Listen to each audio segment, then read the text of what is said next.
What is up, you guys? It is your girl, Ali, or Ali Bug. Whatever floats your boat, whatever tickles your pickle, for a nickel. And here on this channel, we do lots of things, and one of those things being streamer school. Now, the first time I recorded this when I was live, there was an audio glitch. Uh, I don't know what that was about, but this time around, I'm going to try and do just a regular read through of this presentation, but you can go back and watch the VOD. Again, it was an audio issue, so I'm not sure what was going on there, but we covered Twitch features, panels, and monetization as well as bots, and we went into a very deep, deep dive into this, so I'll try and keep this short and sweet. So, monetization. When you think of monetizing your content, you typically think of merch, shop, and some t shirts, and maybe a couple of knickknacks.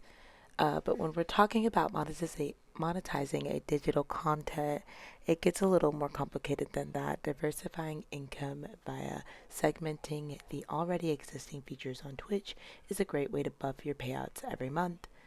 So when I talk about that, I started to go into a long-winded explanation live talking about game sales, being attached to certain games that have drops, bounties, having coupon codes for different things that are in-game purchase related.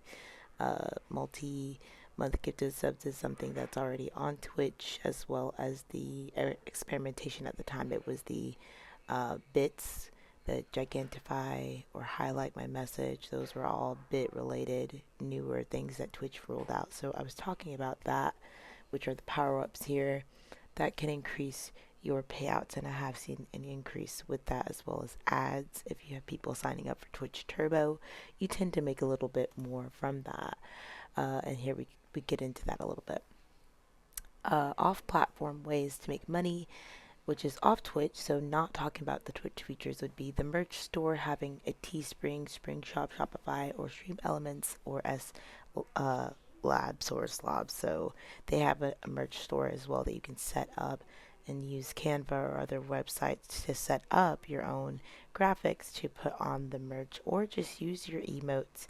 Use something that is already existing, or play around with free websites that you can create things. There are tons of avatar makers as well if you don't already have emotes or graphics set up for yourself.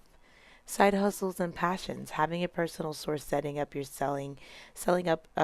handmade or digitally made products can generate real-time residual income. This can also include things like a digital paid podcast episode, ebooks, downloadable content, and digital prizes like art pieces, music, etc. Again, things that you're already creating if that's something you're into. Panels, I already posted a very long-winded explanation and me live putting this slide together. You can go watch that on my YouTube channel. But I talk about these panels and why they're important, and I actually included that clip because that was me actually live creating panels for my channel. So I redid my panels live for you to see. You can, again, go watch that in the previous video uploaded. But ideas, creative, and diverse. Everyone should have their panel set up and neat. Make sure that whatever your branding is, your colors are matching the panels. This creates a sense of familiarity and creates an emotional response to your audience. Adding your logo or fun emote of yours, maybe even a meme, can create a sense of uniqueness and personality to your Twitch channel and panels. And again, that just brings people back, and that helps basically encourage more people to follow you and share with others to follow you as well. Reaching your target audience. The more you're creating a brand that sticks with people, the more that you're creating a brand that sticks with the people consistently supporting you and sharing your content with others, the more your brand is going to reach a certain type of audience that vibes with your personality, content, brand as a whole, and build a community that develops its own identity, which you've seen I've done as well with my community. We are the Bugs. Everyone pretty much knows that. We refer to new and old viewers as our bugs. And it is something that has become very cute and noticeable. And even when we raid people, it's a bug raid. There's bug loves, bug subs, everything is bug related, right? So, like, when you're doing this, it makes people want to be a part of that, which in turn encourages more and more people to want to incorporate themselves into that. So, we love that. Remember to set your channel trailers. Channel trailers can help give people a quick sense of how streams are, who you are, and what your community will be like, and almost like a preview to your favorite anime's next episode. It gets you hyped and excited for what's to come. It is not required but recommended for a potential new viewer that may take an interest to you. Utilizing bots and creating commands. Interactive. Are your bots user friendly? This is something to think about as not everyone understands how Twitch works and can oftentimes be confused about how each bot works. So remember to take the time to explain to your viewers how your bots work, especially if you've created a new bot command. Explain that to your viewers so that they have a better understanding of that and they're not confused, so that everyone can have fun using them. Boost engagement. Think about what bots to include in your channel's chat, which ones will boost the chat engagement, which ones are interesting or can appeal to the majority of your viewers, which can provoke a response, therefore increase chat percentages each stream. And this is, of course, going to increase your numbers overall throughout the weeks to come. And the more viewers, the more money to be made, the more engagement to be had, and the more discoverability to be gained. Counters. Counters are always a fun way to, a fun aspect of having a plethora of bot commands. You can have things like a swear counter, a specific word, or something silly that is related to a meme or game.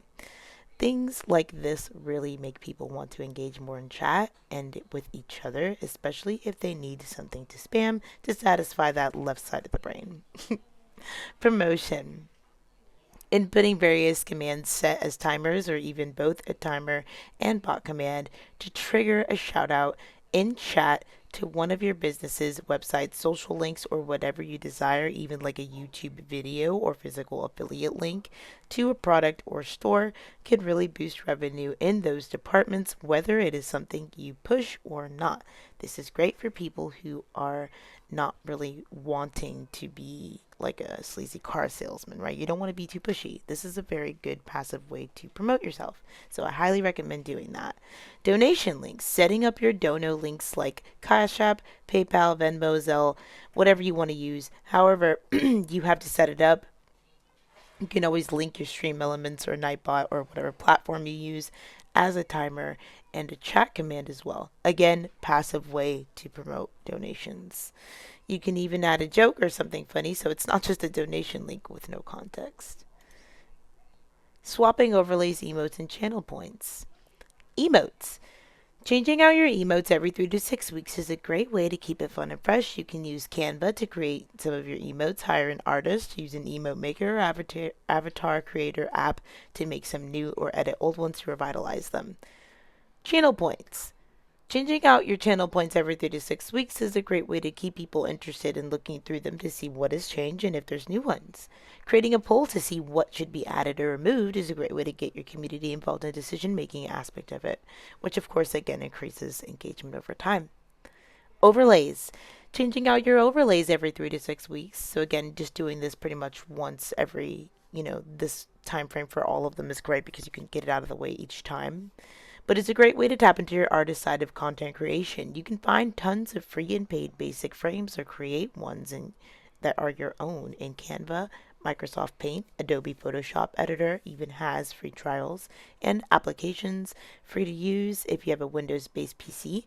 There's also various YouTubers out there that specialize in this niche and create a bunch of apps, and they list sites and apps and programs free and paid to use so that it's like, you don't have to really think about it. Plus, a lot of times it's custom, so you can find something that you like. So I hope that this was helpful. If you enjoyed this video, please sure to give it a thumbs up and make sure to leave a comment. Let me know what you want to see more of on this channel. This is Allie with Allybug, Life of Allie, twitch.tv/Allie, Allybug, excuse me. And I hope you guys come through to my stream. We have a great time there. We play lots of games. I do some tarot readings. I do the streamer school every Sunday. And of course, we have a lot of community game nights as well. I'd love to see you soon. Ask me questions whenever I'm offline. Hit up my socials. And I'll catch you in the next video. Take care. Bye.